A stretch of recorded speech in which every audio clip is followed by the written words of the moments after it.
Hello students, welcome to e-learning academy.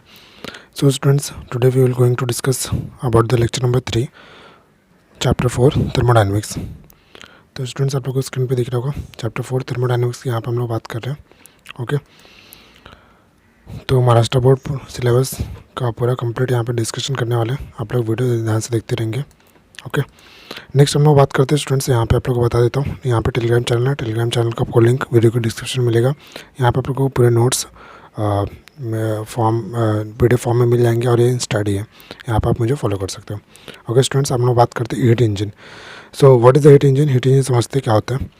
देखो, heat engine is basically heat engine are device that transform heat partly into work और mechanical energy. Heat engines work by using cyclic process and involve thermodynamic changes. Automobile engine are familiar example of the heat engine. ठीक है, तो heat engine क्या है? एक ऐसा device है जो कि हीट को किस में कन्वर्ट करता है? वर्क में. जो कि हीट को किस में कन्वर्ट करता है? वर्क में. ओके, फॉर एग्जांपल देखो यहाँ पे क्या किया हुआ है, ये हॉट टेम्परेचर रिजर्वायर रहता है. अपर साइड में हॉट टेम्परेचर रिजर्वायर और लोअर साइड में क्या रहेगा? Cold temperature reservoir. ठीक है, बीच में ये जो रहेगा सर्कल, ये जो सर्कल है इसको हम लोग बोलते हैं हीट इंजन. हीट इंजन से अगर वर्क बाहर निकलता है, यहाँ से अगर रिमूव होता है वर्क, तो वो क्या रहेगा? एनर्जी रहेगा. राइट है कि नहीं? देखो, कोई भी अगर हमारे पास कोई भी इंजन है, उसके अंदर हम लोग क्या सप्लाई करते हैं? पहले फ्यूल और एयर. ठीक है, फ्यूल और एयर सप्लाई करेंगे तो क्या होगा? ये किस में कन्वर्ट करेगा? इसको हीट में, क्यूएच फॉर्म में इसमें जाएगा हीट में. और इंजन किस में कन्वर्ट करेगा? वहाँ से वर्क रिमूव करेगा और जो भी आउटपुट रहेगा extra, that is QC, cold temperature वाला जो हीट रहेगा, उसको क्या करेगा? डाउन साइड में लोअर टेम्परेचर के पास सेंड कर देता है. राइट है कि नहीं? इसी डायग्राम को हम लोग कुछ इस टाइप से समझ सकते हैं. देखते हैं आप लोग ध्यान से. ठीक है, देखो यहाँ पे TH रहेगा, यहाँ पे क्या? हीट इंजन रहेगा. राइट है कि नहीं? यहाँ पे हीट इंजन रहेगा और नीचे क्या रहेगा? Lower temperature heat reservoir. जब लोअर टेम्परेचर हीट रिजर्वायर रहेगा तो यहाँ पे क्या रहेगा? हमेशा TL रहेगा. यहाँ पे क्या रहेगा? TL. यहाँ से हम लोग क्या कर रहे हैं? वर्क को रिमूव कर रहे हैं. तो यहाँ से सबसे पहले कौन आ रहा है? इसको इनपुट कौन दे रहा है? QH. राइट है कि नहीं? और यहाँ से आउटपुट हमने क्या निकाला? आउटपुट हमने क्या लिखा?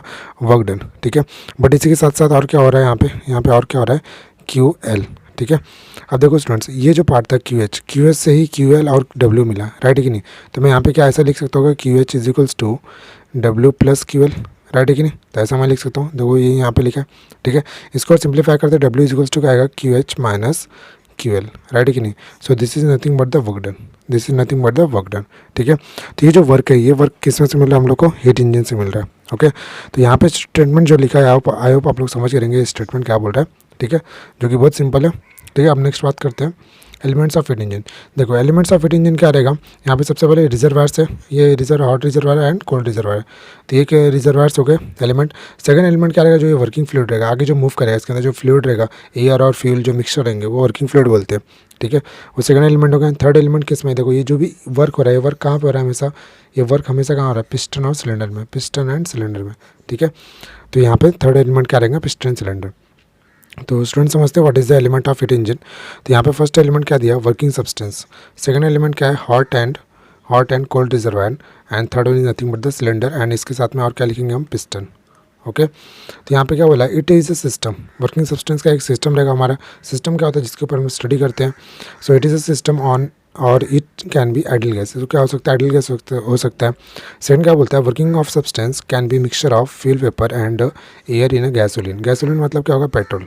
ओके, गैसोलीन मतलब क्या होता है? पेट्रोल. और डीजल इंजन और स्टीम इन अ स्टीम इंजन. तो स्टीम इन अ स्टीम इंजन यहाँ पे हम लोग को बताया. ठीक है, तो यहाँ पे देखो, वर्किंग फ्लूइड क्या हो सकता है? फ्यूल वेपर होगा पेट्रोल और डीजल इंजन के लिए.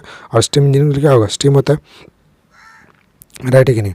तो स्टूडेंट्स यहाँ पे समझते हैं what is a steam engine. ठीक है, तो स्टीम इंजन का डायग्राम मैं आपको लास्ट में बताऊँगा. ठीक है, तो सो डोंट वरी. यहाँ पे देखते हैं स्टूडेंट्स, स्टीम इंजन के लिए थोड़ा सा मैं और रुको आपको यहीं पे दिखा देता हूँ. ठीक है, तो जस्ट आप लोग ये रहा. ठीक है, तो आप लोग को डायग्राम दिख रहा होगा. यहाँ पे स्टीम इंजन के डायग्राम की बात कर रहे हैं हम लोग यहाँ पे. ठीक है, देखो स्टूडेंट्स, यहाँ पे ना यानी मैंने एक किस्म फाइल में ऑन किया. ठीक है, जो कि PPT है. यहाँ पे आप लोग दिखेगा. देखो यहाँ पे क्या हो रहा है? यहाँ पे आप लोग ध्यान से देखेंगे थोड़ा सा. देखो यहाँ पे एरो दिख रहा होगा आप लोग को. यहाँ से देखो, कोल यहाँ पे बर्न होगा. कोल बर्न होगा, यहाँ से क्या निकलेगा? हीट निकलेगा. हीट देखो यहाँ पे वाटर फिल रहेगा ऑलरेडी. तो हीट किसको होगा? वाटर को हीट होगा. वाटर हीट जब करेगा तो किस में कन्वर्ट होगा? स्टीम में कन्वर्ट होगा. स्टीम क्या होगा? आगे मूव करेगा. जितना स्टीम आगे मूव करेगा उतना पिस्टन क्या होगा? पीछे से हट जाएगा. राइट है कि नहीं? तो सिस्टम पीछे से हट जाएगा. तो ये देखो, ये इससे अटैच है. दोनों व्हील क्या करेंगे? रोटेट करेंगे. जब दोनों व्हील रोटेट करेंगे तो क्या होगा? व्हीकल आगे मूव करेगा. समझ में आ रहा है। देखो ये जो बर्न हुआ, बर्न के बाद जो कार्बन निकलता है वो यहाँ से रिमूव हो जाता है, वो यहाँ से रिमूव हो जाता है, ठीक है। तो ये प्रोसेस है स्टीम इंजन का। फिर से सुनते हैं यहाँ पे, देखो कोल यहाँ पे रखा हुआ है। कोल क्या होता है, बर्न करते हैं हम लोग। कोल को बर्न करने के बाद जो भी कार्बन रहेगा वो यहाँ से चिमनी से बाहर निकलेगा, बट जो हीट रहेगा, हीट क्या करेगा, इस वाटर को और हीट करते जाएगा और टेम्परेचर क्या होगा, 100 के बाद चले जाएगा। जैसे 100 के बाद जाएगा किस में कन्वर्ट होने लगेगा, स्टीम में। स्टीम क्या करेगा, जितना स्टीम आगे मूव करेगा, जितना बढ़तेगा स्टीम आगे, पिस्टन क्या करेगा, आगे पुश करेगा। स्टीम कम हो गया तो पिस्टन अंदर जाएगा। तो इस टाइप से रोटेशन होता है जो स्टीम इंजन जो वर्क करता है, स्टीम इंजन जो ट्रेन्स होते हैं, ठीक है। आई होप स्टूडेंट्स आप लोग समझ गए रहेंगे। हम लोग वापस अपने इस पे आ जाते हैं, ठीक है। तो इसको फुल स्क्रीन कर देता हूँ मैं, ओके। तो स्टूडेंट्स ध्यान से देखते रहेंगे आप लोग, ठीक है। हम लोग बात कर रहे थे एलिमेंट ऑफ हीट इंजन, तो जिसमें से मैंने आप लोग को वर्किंग सब्सटेंस बता दिया। सेकंड हम बात करते हैं hot and cold reservoir. Hot and cold reservoir में क्या है, working substance interacts with the reservoir to produce heat, ठीक है। तो वर्किंग सब्सटेंस हमेशा किसके साथ में इंटरेक्शन करेगा, रिजर्वायर के साथ में। रिजर्वायर के साथ में क्यों इंटरेक्शन करेगा, बिकॉज ऑफ वर्किंग सब्सटेंस को वहाँ पे क्या करना है, हीट प्रोड्यूस करना है, ठीक है। नेक्स्ट क्या बोलता है, hot reservoir is a source of heat. तो हॉट रिजर्वायर किसका सोर्स होता है, हीट का सोर्स होता है। They are capable of providing it, ये तो करेक्ट है। नेक्स्ट समझते हैं cylinder and piston. So working substance enclosed in a closed cylinder. तो वर्किंग सब्सटेंस कहाँ पे रहता है, क्लोज सिलेंडर में रहेगा। It also having the moving frictionless massless and piston, ठीक है। तो उसके साथ में और क्या रहेगा, पिस्टन रहेगा, पिस्टन बट कैसा रहेगा, मूविंग रहेगा, ठीक है, मूविंग रहेगा, फ्रिक्शनलेस। क्या वहाँ फ्रिक्शन होगा, नहीं, ठीक है। और साथ ही साथ कैसा होना चाहिए, मासलेस होना चाहिए। नेक्स्ट क्या बोलता है, substance do work on environment with the help of piston. तो सब्सटेंस कभी वर्क किसके बेस पे, किसके हेल्प से करेगा, हमेशा पिस्टन के बेस पे, ओके स्टूडेंट्स। नेक्स्ट हम बात करते हैं यहाँ पे types of heat engine. So what is the type of heat engine, there is a two type of heat engine, external combustion engine and next one is internal combustion engine. External combustion engine क्या होगा, जैसे कोई भी ऐसा engine जो openly work करे, है ना, ओपनली मतलब क्लोज लाइक स्ट्रक्चर ना, ओपनली वर्क करे। जैसे जस्ट एग्जांपल के लिए बता रहा हूँ, जो ये होता है ना, जो शुगर कैन जूस बनाने वाली जो मशीन रहती है, ठीक है, वो कैसा हो सकता है, एक्सटर्नल कंबशन इंजन टाइप होता है, ठीक है। जस्ट एग्जांपल के बता रहा हूँ, बट एक्चुअल में वो इंजन नहीं है, ठीक है। नेक्स्ट क्या है, internal combustion engine. Internal combustion engine कैसा है, जो व्हीकल के इंजन होते हैं, ठीक है, वो इंटरनल कंबशन इंजन है। यहाँ पे समझते हैं वर्किंग सब्सटेंस हीटेड एक्सटर्नली। अगर एक्सटर्नली हीट कर रहे हैं उसको बोलेंगे एक्सटर्नल कंबशन इंजन, अगर इंटरनली हीट करेंगे उसको हम लोग क्या बोलेंगे, इंटरनल कंबशन इंजन। एग्जाम्पल क्या यहाँ पे हीट इंजन, यहाँ पे एग्जाम्पल क्या आएगा, ऑटोमोबाइल इंजन, ओके। स्टीम, देखो स्टीम इंजन क्या इतना एफिशिएंट नहीं, जितना एफिशिएंट क्या रहेगा आईसी इंजन मतलब इंटरनल कंबशन इंजन। तो देखो जो क्लोज लाइक इंजन रहेंगे वो हमेशा क्या रहेगा, ज़्यादा एफिशिएंसी दिखाएंगे। ज़्यादा एफिशिएंसी का मतलब ज़्यादा यूज़ होंगे, ज़्यादा हमको कम लॉसेस होंगे वहाँ पे, समझ में आ रहा है कि नहीं। बट स्टीम क्या रहता है, उसमें लॉसेस ज़्यादा होते हैं, ओके। नेक्स्ट समझते हैं स्टूडेंट्स, नेक्स्ट क्या बोल रहा है, स्टेप्स ऑफ वर्किंग इंजन। तो वर्किंग इंजन अगर हम लोग को देखना है तो स्टेप्स क्या हो सकते हैं, देखो यहाँ पे hot temperature reservoir, low temperature reservoir, यहाँ पे क्या रहेगा QH, यहाँ पे क्या रहेगा QC, ठीक है। यहाँ से वर्क डन को मिलेगा जो कि इस फॉर्म में रहेगा। देखो मॉड के फॉर्म में, आप लोगों के टेक्स्ट बुक में मॉड के फॉर्म में लिखा हुआ है। यहाँ पे क्या बोला है, the working substance absorbs heat from hot reservoir to high temperature, है ना, हाई टेम्परेचर पे क्या करेगा, हीट को एब्जॉर्ब करता है। नेक्स्ट क्या बोल रहा है, part of heat engine and part of heat absorb by the working substance is converted into work. Next क्या दिया, the remaining heat is transfer to the cold reservoir at lower temperature, ठीक है। तो यहाँ से क्या रहेगा, हॉट टेम्परेचर रिजर्वायर यहाँ पे मूव करेगा और बीच में क्या होगा, यहाँ से जो भी वर्क चाहिए वर्क लेगा और बाकी सब किसको ट्रांसफर करेगा, लोअर टेम्परेचर रिजर्वायर को, ठीक है। तो यही यहाँ पे एक्सप्लेन किया हुआ है, ओके। नेक्स्ट देखते हैं यहाँ पे स्टूडेंट्स और क्या बोला हुआ है, heat engine are totally depends upon the working substance and the way by which they absorb it, ठीक है। तो हीट इंजन किस पे डिपेंड करेगा, वर्किंग सब्सटेंस। अगर वर्किंग सब्सटेंस मतलब क्या, फ्यूल, एयर, इस टाइप के अगर वो नहीं रहेंगे तो वहाँ पे वर्क होने वाला है, कुछ नहीं वर्क होगा, okay. Where QH stands for heat absorb by the hot और working substance reservoir and QC stands heat rejected by the working substance at TL stands for lower temperature, okay. Here the total work done is total heat converted into mechanical work। तो heat engine का ये conversion यहाँ पे हम लोग को दिख रहा है, ठीक है। देखो QH जो रहेगा हमेशा क्या रहेगा, हीट एब्जॉर्ब रहेगा। हीट एब्जॉर्ब मतलब क्या रहेगा, पॉजिटिव। तो इसको हम लोग क्या बोलेंगे, हीट एब्जॉर्ब जब होगा मतलब क्या हो रहा है, हीट उसके अंदर इनसाइड में मूव कर रहा है। जब इनसाइड हीट जाएगा तो क्या होता है, हमेशा हीट पॉजिटिव में आता है। अगर वही रिलीज करेगा या फिर रिजेक्ट करेगा उसको हम लोग क्या बोलेंगे, हमेशा नेगेटिव साइन में वो डिनोट होता है, ठीक है। नेट जो Q रहेगा, वो Q का फॉर्मूला क्या आएगा, Q is equals to QH plus QL। Total heat क्या है, टोटल हीट QH और QL और QH के फॉर्म में ही है, जो कि क्या दिखाएगा, Q, जो कि टोटल हीट है, ठीक है। अगर वही साइक्लिक प्रोसेस रहेगा, ठीक है, समझते हैं स्टूडेंट्स, अगर वो साइक्लिक प्रोसेस रहेगा इसका मीनिंग क्या है कि जितना हमने हीट प्रोड्यूस किया उतना का उतना क्या हो गया, वर्क हो गया, ठीक है, अगर साइक्लिक प्रोसेस है, ठीक है। नेक्स्ट देखते हैं यहाँ पे व्हाट इज हीट और थर्मल एफिशिएंसी, ठीक है। हीट एफिशिएंसी और थर्मल एफिशिएंसी क्या होता है, तो यहाँ पे ईटा आप लोग को साइन दिख रहा होगा, ठीक है।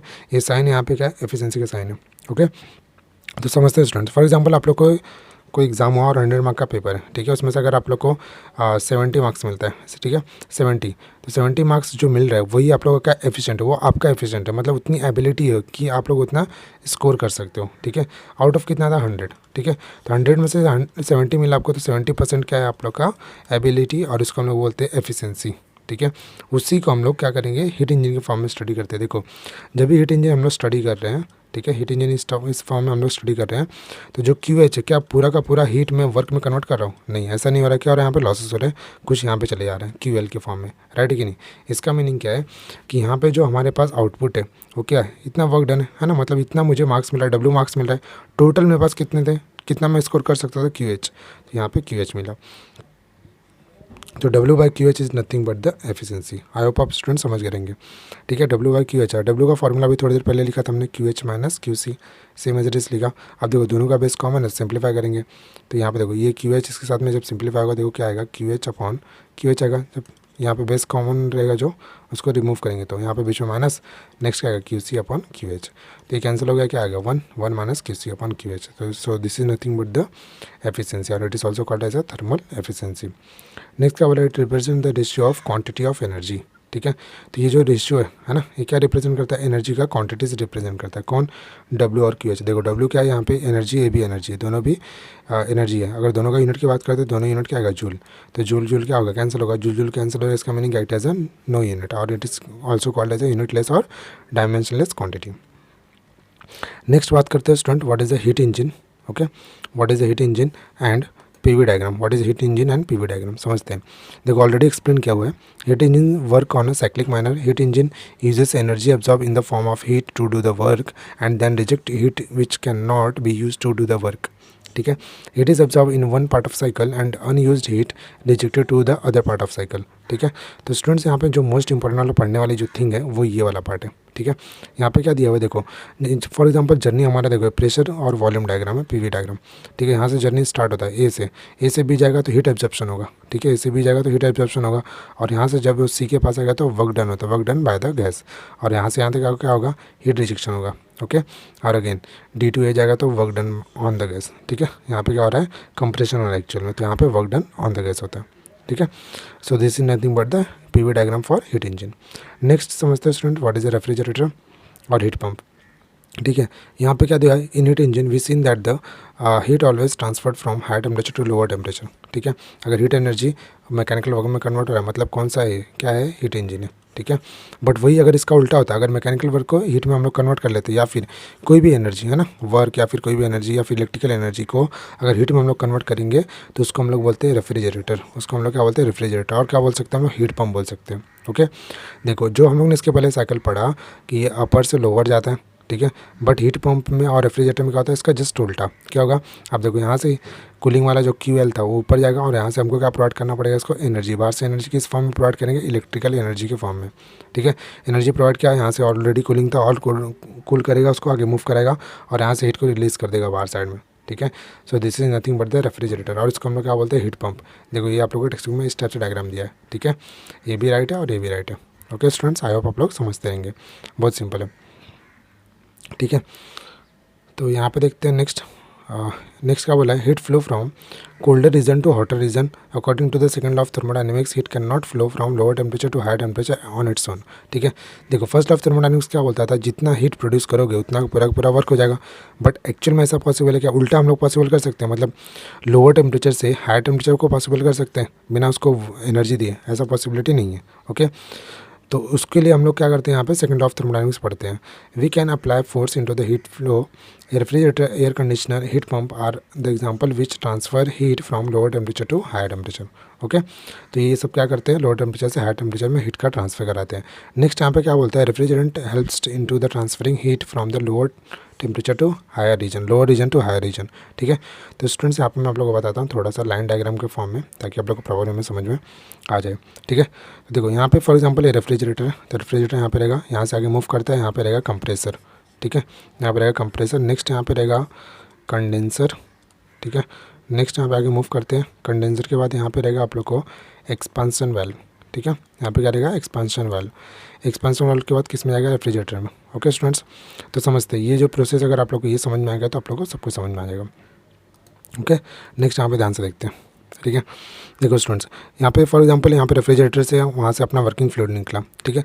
वर्किंग फ्लूइड को ही हम लोग क्या बोलते हैं, रेफ्रिजरेंट बोलते हैं। वर्किंग फ्लूइड को हम लोग क्या बोलते हैं, रेफ्रिजरेंट, ठीक है। वर्किंग फ्लूइड किसका बना हो सकता है, बहुत सारे R12 होता है, ऐसे बहुत सारे अलग अलग नाम होते हैं रेफ्रिजरेंट के, ठीक है। फॉर एग्जाम्पल यहाँ से जर्नी 1 स्टार्ट किया, वो आगे मूव करना स्टार्ट किया, ठीक है। यहाँ पे देखो वर्किंग फ्लूइड आगे मूव किया किस में गया, कंप्रेसर में, किस में गया, कंप्रेसर में। जब कंप्रेसर में जाएगा तो क्या होगा, प्रेशर इंक्रीज होएगा। अगर प्रेशर इंक्रीज हो रहा है इसका मीनिंग क्या है, टेम्परेचर भी इंक्रीज हो सकता है, राइट है। फिर आगे मूव करेगा आप किस में जाएगा, कंडेंसर में। जब कंडेंसर में जाएगा तो टेम्परेचर क्या करेगा, डिक्रीज करेगा, कंडेंस करेगा, है ना। जो भी वर्किंग फ्लूइड है उसको क्या करेगा, कंडेंस करेगा। कंडेंस का बेसिक मीनिंग क्या है कि टेम्परेचर को डिक्रीज करेगा। अगर वो टेम्परेचर को डिक्रीज कर रहा है तो प्रेशर को भी डिक्रीज करेगा, बट जितना ज़्यादा टेम्परेचर को डिक्रीज करेगा उतना ज़्यादा प्रेशर को डिक्रीज नहीं कर पाता है, ठीक है। फिर आगे मूव करेगा, आगे मूव करेगा तो ये पॉइंट कौन सा आएगा, देखो ये पॉइंट कौन सा होगा, 2। अब 3 पॉइंट पे आया, जब 3 पॉइंट पे आएगा आगे मूव करना स्टार्ट किया उसने, अब किस में जाएगा, एक्सपेंशन वाल्व में। जब वो एक्सपेंशन वाल्व में जाएगा तो एक्सपेंशन वाल्व क्या करेगा, जो भी प्रेशर, जो बचा कुछ प्रेशर रहेगा उसको भी क्या कर लेगा, वो डिक्रीज़ कर देगा।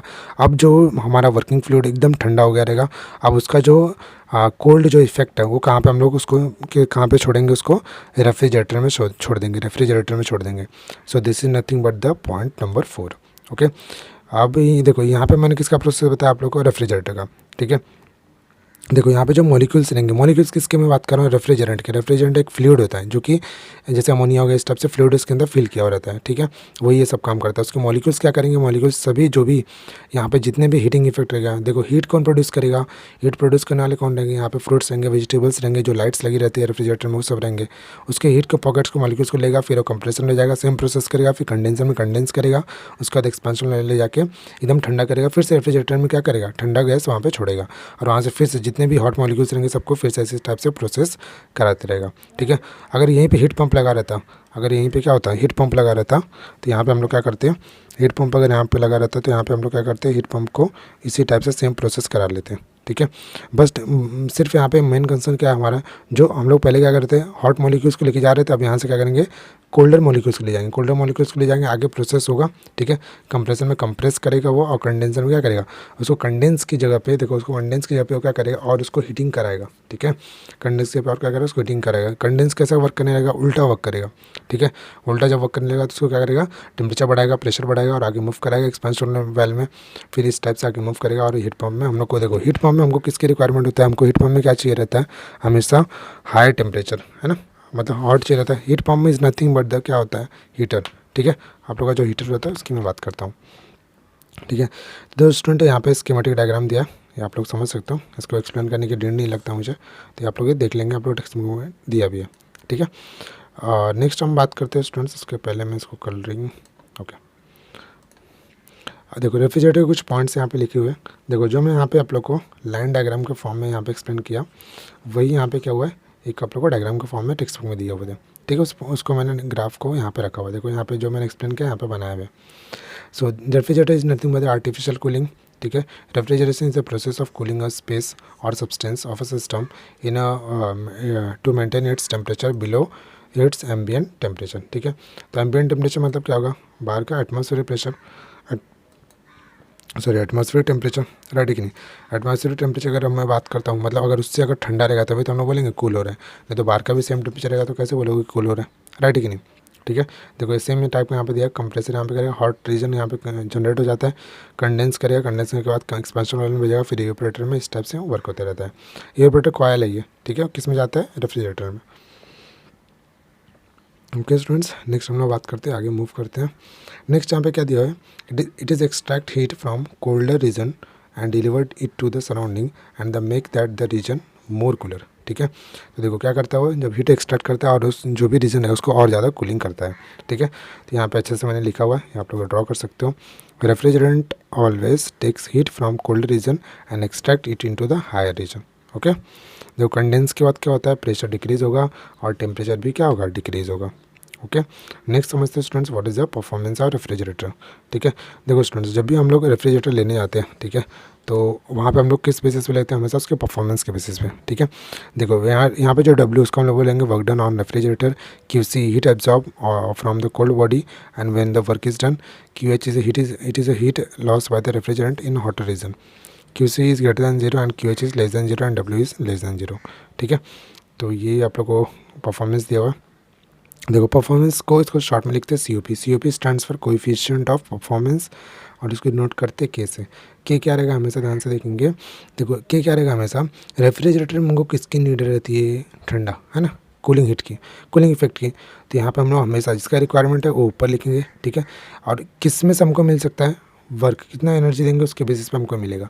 तो QC/W is nothing but the COP for refrigerator. किसके लिए COP है, रेफ्रिजरेटर के लिए, ठीक है।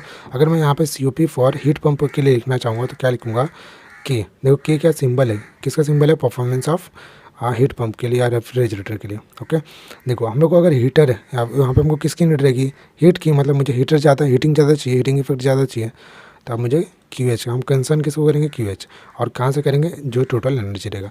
So this is nothing but the coefficient of performance for heating effect, okay. तो स्टूडेंट्स ये जो भी दिया है आप लोग इसको रीड कर सकते हो, कुछ ज़्यादा बहुत इंपॉर्टेंट नहीं है, ठीक है। ऑलरेडी ये सब मैंने एक्सप्लेन कर दिया आप लोग को, ठीक है। ये इंपॉर्टेंट पार्ट था, ये ऑलरेडी एक्सप्लेन कर चुका है मैंने आपको। देखो जो QC है, QC को QC लिखा, और देखो जो W का फॉर्मूला हमको पता है, क्या है W का फॉर्मूला, QH - QC। तो यहाँ पे लिखेंगे, ठीक है। ये जो लिखा है देखो मॉड के फॉर्म में लिखा है, इसलिए उल्टा दिख रहा होगा आप लोग को, ठीक है। बट एक्चुअल में ये यही रहता, ठीक है। आई होप आप स्टूडेंट समझ पा रहे होंगे क्या मैं बोलना चाह रहा हूँ। नेक्स्ट हम लोग बात करते हैं इसी को एयर कंडीशन के फॉर्म में, AC के फॉर्म में, okay. So working fluid of air condition is the same as a refrigerator. जैसे रेफ्रिजरेटर में होता है same as a air condition होगा, फार्मूला भी सेम मिलेगा यहाँ पे। किसका फार्मूला, COP, और इसको हम लोग क्या बोलेंगे, कोएफिशिएंट ऑफ परफॉर्मेंस, ठीक है। तो यहाँ पर हम लोग को मिल गया। अब देखो इसी फार्मूले को मैंने क्या लिखा है, H = QC/T, where H stands for, H के यहाँ पे, H के यहाँ पे heat removed, T is a time required and QC is a heat absorb, ठीक है। H = QC/T लिखा मैंने, बट QC = क्या आ गया, H × T आ गया, ठीक है। नेक्स्ट वन देखो K = क्या है, QC/W। QC का क्या लिखा हमने फॉर्मूला, H × T, मतलब क्या, heat into time. But work क्या रहता है, पावर इंटू टाइम, है ना। तो टाइम कैंसिल किया तो H/P मिल गया। So it is also the formula for coefficient of performance, ठीक है। नेक्स्ट हम लोग बात करते हैं HP का, यहाँ पे शॉर्ट में लिखा HP stands for heat pump. तो यहाँ पे देखो उसका डिस्क्रिप्शन है, it is a device which work similar to the refrigerator, it is use to heat और बिल्डिंग और similar large structure space by cooling the air outside, ठीक है। तो कूलिंग एयर को आउटसाइड अगर रिमूव करना है तो हम लोग इसको यूज़ करते हैं, ठीक है। अब यहाँ पे स्टूडेंट्स बात करते हैं सेकंड लॉ ऑफ थर्मोडायनेमिक्स। तो सेकंड लॉ ऑफ थर्मोडायनेमिक्स पढ़ने के पहले यहाँ पे हम लोग पढ़ेंगे लिमिटेशन ऑफ फर्स्ट लॉ। क्या बोलता है, this law says that the heat and work inter conversion but always it is not happened, ठीक है। तो हमेशा ये होता है क्या, हॉटर टू लोअर टेम्परेचर में जाएगा, नहीं। Heat flow from lower temperature to higher temperature is not practically possible. तो ऑटोमेटिकली कभी पॉसिबल नहीं हो सकता कि कोई भी हीट लो टेम्परेचर से हायर टेम्परेचर पर जाए। हम लोग क्या करना पड़ेगा, उसको एनर्जी या इलेक्ट्रिसिटी प्रोवाइड करना पड़ेगा, ठीक है। यहाँ पे क्या बोल रहा है, 100% वर्क और heat can not be converted into heat and work, okay. तो नेक्स्ट हम लोग देखते हैं student second law of thermodynamics का कुछ स्टेटमेंट है जो कि मोस्ट इंपॉर्टेंट है। देखो क्या बोलता है, it is impossible to extract, ठीक है, it is impossible to extract an amount of heat QH from hot reservoir and use it all to do work, and W some amount of heat QC must be exhausted to a cold reservoir. This prohibit the possibility of perfect heat engine, ठीक है।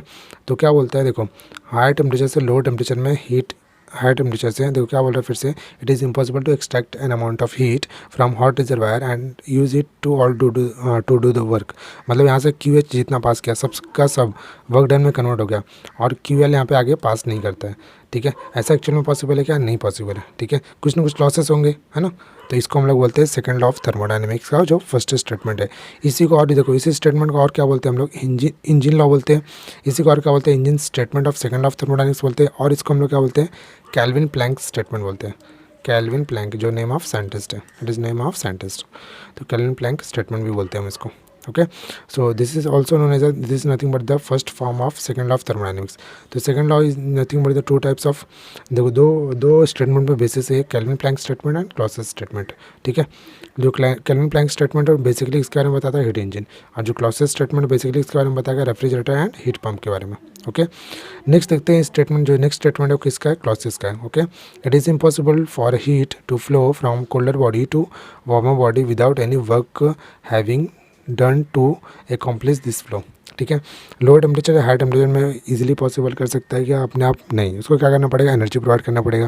तो इस statement को हम लोग क्या बोलते हैं, क्लॉसेस स्टेटमेंट, ठीक है। इसी को और क्या बोलते हैं, second form of Clausius statement of second law of thermodynamics, या फिर it is also called as refrigerators law और refrigerators statement of second law of thermodynamics. Okay students, दो स्टेटमेंट होता है, केल्विन प्लैंक एंड क्लॉसेस, जो कि most important है ये, ठीक है। नेक्स्ट हम लोग समझते हैं student what is the Carnot cycle and Carnot engine. तो सिग्निफिकेंस रिवर्सिबिलिटी का सिग्निफिकेंस यहाँ पे पहले समझ लेते हैं। सिग्निफिकेंस क्या है, reversible process is a bidirectional process. तो रिवर्सिबल प्रोसेस देखो, रिवर्सिबल कैसा रहेगा, यहाँ से मूव करेगा आगे जाएगा, है ना। फॉर एग्जाम्पल यहाँ पे जर्नी खत्म किया, अगर वापस से सेम पाथ फॉलो कर रहा है without leaving any evidence, it is nothing but the reversible process. इसका मीनिंग क्या है, ये इस साइड मूव करेगा फिर से इस साइड मूव करेगा, मतलब दो डायरेक्शन मिल गया, so it is nothing but the bidirectional process. That means it follow the exactly same steps in either direction. Next यहाँ पे पॉइंट क्या दिया है, it requires the process to take place in infinitesimally small steps, है ना, very small steps है वो यहाँ पे प्रोसेस करता है कंप्लीट। ओके, नेक्स्ट क्या बोला, the difference between the state variables in the two infinitesimally close state should be very small. तो जो स्टेट होंगे बहुत इजीली एकदम नियरली वर्क करते हैं। Okay, it is possible when the system is in thermodynamic equilibrium with its environment through out the change, ठीक है। Next क्या बोला, इरिवर्सिबल। देखो थ्रू आउट द चेंज यहाँ पे जो बताया थर्मोडायनेमिक इक्विलिब्रियम, इसका मीनिंग क्या, प्रेशर कांस्टेंट हो सकता है, टेम्परेचर कांस्टेंट हो सकता है, या फिर वॉल्यूम कांस्टेंट हो सकता है, या फिर क्या आएगा, डेंसिटी या फिर मास। तो ये सब क्या स्टेट वेरिएबल्स है। इरिवर्सिबल में क्या होगा, यूनिडायरेक्शनल प्रोसेस होगा, ठीक है। फॉर एग्जांपल यहाँ से जर्नी स्टार्ट किया और यहाँ पे फिनिश किया, ए पे स्टार्ट किया बी पे फिनिश किया, और ये स्टेप से पाथ फॉलो कर रहा है। अगर पाथ उसने चेंज कर लिया, कौन सा प्रोसेस होगा, इरिवर्सिबल। देखो डायरेक्शन ये इधर गया फिर यहाँ पे आया, वो सेम पॉइंट पे था बट अलग अलग डायरेक्शन में, तो इसको हम लोग बोलते हैं unidirectional process. And irreversible process not in thermo equilibrium with its environment. तो जो भी रिवर्सिबल प्रोसेस रहेगा कभी भी इनिशियल टेम्परेचर के साथ थर्मोडायनामिक इक्विलिब्रियम के फॉर्म में नहीं होता है, ठीक है। यहाँ पे समझते हैं स्टूडेंट्स, अगेन पीवी डायग्राम आप लोग को दिख रहा होगा स्क्रीन पे। तो most important PV diagram for Carnot cycle यहाँ पे दिया हुआ है, ठीक है। जर्नी कहाँ से स्टार्ट हो रही है, हमारी जर्नी कहाँ से स्टार्ट हो रही है, इस पॉइंट से, ठीक है। पॉइंट ए से स्टार्ट हुआ, आइसोथर्मल एक्सपेंशन हो रहा है यहाँ पे, है ना। इस प्रोसेस को क्या बोलेंगे, आइसोथर्मल एक्सपेंशन। बट इसी के साथ में यहाँ पे क्या होगा, हीट एब्जॉर्ब भी होगा, ठीक है। उसका देखो बी टू सी जो जा रहा है, यहाँ पे क्या हो रहा है, एडियाबैटिक एक्सपेंशन हो रहा है, एडियाबैटिक एक्सपेंशन हो रहा है, राइट है कि नहीं। और सी टू डी क्या हो रहा है, यहाँ पे आइसोथर्मल कंप्रेशन। देखो यहाँ पे एक्सपेंशन होगा, यहाँ पे कंप्रेशन। जब एक्सपेंशन होगा तो हीट एडिशन होगा, मतलब हीट सिस्टम को देंगे, और यहाँ पे जब भी कंप्रेशन होगा तो हीट रिजेक्शन हो जाओगे, सिस्टम से हीट रिमूव कर लेंगे, ठीक है। और ये जो है इसको बोलेंगे एडियाबैटिक एक्सपेंशन। यहाँ पे वर्क डन होता है, यहाँ पे क्या एडियाबैटिक एक्सपेंशन है, ये देखो ये रॉन्ग दिया है, यहाँ पे क्या आएगा, एडियाबैटिक कंप्रेशन आएगा। ओके, एडियाबैटिक कंप्रेशन आएगा, ठीक है। तो ये पॉइंट्स है जो ऑलरेडी आपको एक्सप्लेन किया, ये आप लोग लिख सकते हो। नेक्स्ट समझते हैं स्टूडेंट्स, ऑलवेज यहाँ पे remember for the Carnot engine. हाँ, तो कार्नोट इंजन के लिए आप लोग को टेक्स्ट बुक थोड़ा सा पढ़ लेना है, ठीक है। नेक्स्ट देखो कार्नोट रेफ्रिजरेटर। कार्नोट रेफ्रिजरेटर क्या रहेगा, सेम फार्मूला, देखो same, Q C upon Q C minus Q H, या फिर कैसा लिख सकते हैं हम लोग, K is equals to Q C upon Q H minus Q C. Okay, Q H minus Q C और क्यू एल। तो ये फार्मूला इसी को टेम्परेचर के फॉर्म में लिखेंगे, तो ऐसा देखिए, राइट है कि नहीं। तो ये टेम्परेचर के फॉर्म में मैंने कोएफिशिएंट ऑफ परफॉर्मेंस का फॉर्मूला लिखा। नेक्स्ट स्टूडेंट्स यहाँ पे देखो और क्या बोल रहा है, second law of thermodynamics and Carnot cycle. The Carnot engine is the most efficient heat engine. Also all Carnot engine operating between the same two temperature have the same efficiency irrespective of the nature of working substance.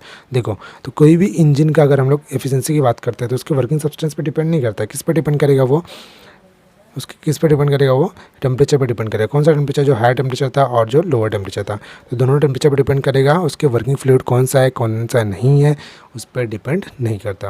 Okay, next देखो यहाँ पे important statement क्या दिया हुआ है, Carnot engine is most efficient heat engine. तो जो Carnot engine है वो क्या रहेगा, मोस्ट एफिशिएंट। मतलब हम लोग ऐसा मान के चलते हैं कि जो कार्नोट साइंटिस्ट ने जो इंजन बनाया है वो कैसा है, तो कैसा रहेगा हमेशा, ऐसा हम लोग मान के चलते हो कैसा रहेगा हमेशा 100% एफिशिएंसी देगा। वो हमारे लिए क्या रेफरेंस, हम उतना अचीव करना चाहते हैं बट वो उतना अचीव कर पाते हैं कि हम लोग नहीं कर पाते, ठीक है। नेक्स्ट स्टेटमेंट क्या बोला, efficiency of Carnot engine is independent of its working substance, है ना। तो अगेन सेम स्टेटमेंट है, वर्किंग सब्सटेंस कोई भी रहे, है ना, उसके अंदर कोई भी फ्यूल रहे कुछ भी रहे, बट उसका एफिशिएंसी कितना वो हम लोग किसके बेसिस पे कैलकुलेट करेंगे, हमेशा टेम्परेचर पे। कौन सा temperature, higher temperature and lower temperature. Next देखो क्या बोला, also Carnot refrigerator has a greater COP among all the refrigerator working between the same two temperature, ठीक है। तो कार्नोट को हमेशा क्या रहेगा, हायर टेम्परेचर मिलता है, जिसकी वजह से क्या मालूम पड़ेगा हमको, it is nothing but the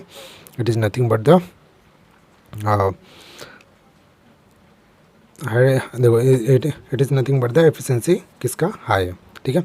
Stirling cycle, देखो स्टर्लिंग साइकिल क्या होता है, देखो A to B A to B जो प्रोसेस हो रहा है यहाँ पे क्या हो रहा है, हीट एडिशन होगा आइसोथर्मल प्रोसेस पे, है ना, हीट एडिशन आइसोथर्मल प्रोसेस पे हो रहा है। बी टू सी में क्या होगा, आइसोबारिक प्रोसेस। बी टू सी देखो एक्चुअल में आपको दिख रहा है कांस्टेंट वॉल्यूम है, बट ये ना प्रॉपर डायग्राम ये इस टाइप से नहीं रहता है ना, ये जो डायग्राम दिया है मे भी ऐसा लगता रहा है तुम्हारा टेक्स्ट में डायग्राम, मैं इसको बता देता हूँ प्रॉपर वे में। देखो जो प्रोसेस है ए टू बी, है ना, ए टू बी ऐसे रहता है, ठीक है, ए टू बी ऐसे रहेगा।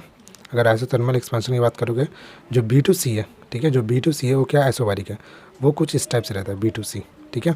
सी टू डी कैसा है आइसोथर्मल, तो सी टू डी ऐसा रहेगा आइसोथर्मल, ठीक है। And next one D to जो ए डी टू ए है वो कैसा है, अगर आइसोकोरिक है वो ऐसा रहेगा, समझ में आ रहा है कि नहीं, वो ऐसा रहेगा। तो ए यहाँ पे रहेगा, बी यहाँ पे, सी यहाँ पे और डी ऐसा रहेगा। तो ये constant volume isothermal, isobaric and again isothermal, ठीक है। तो ये एक्चुअल डायग्राम है, आप लोग टेक्स्ट में पता नहीं किस टाइप से ड्रॉ किया, मे बी रॉन्ग लगता है मुझे, ये डायग्राम एक्चुअल है जो आप लोग यहाँ पे एक्सप्लेन किया, ठीक है। कैसे देखो, constant volume process, isothermal process, isothermal expansion process, उसके बाद isobaric process, again isothermal compression, ये इस टाइप से, ठीक है। जर्नी कैसे रहेगा, A B C and D, direction क्या रहेगा, ये direction. Okay students, I hope आप लोग समझ लेंगे। So this is nothing but the Stirling cycle. तो स्टूडेंट्स यहाँ पे हम लोगों ने चैप्टर नंबर 4 थर्मोडायनेमिक्स पूरा कंप्लीट कर लिया। अगर आप लोग को वीडियो अच्छी लगी, जरा भी हेल्पफुल रहेगा तो प्लीज़ वीडियो को शेयर करेंगे, मैक्सिमम चैनल को सब्सक्राइब कराएंगे, ठीक है। तो स्टूडेंट्स अगेन आप लोग को बता देता हूँ, ये टेलीग्राम चैनल है, यहाँ पे आप लोग मुझे आप लोग यहाँ पे कांटेक्ट कर सकते हो, पूरा जो भी नोट्स वगैरह सब यहाँ से आप डाउनलोड कर सकते हो, मोस्ट इंपॉर्टेंट सब कुछ यहाँ पे आपको मिलेंगे, ठीक है। न्यू लिंक, न्यू वीडियोज़ जो भी आएंगे सब आप लोग को यहाँ पता चल जाएगा। और ये मेरा personal study, you can follow me. So thank you students, bye bye everybody and take care.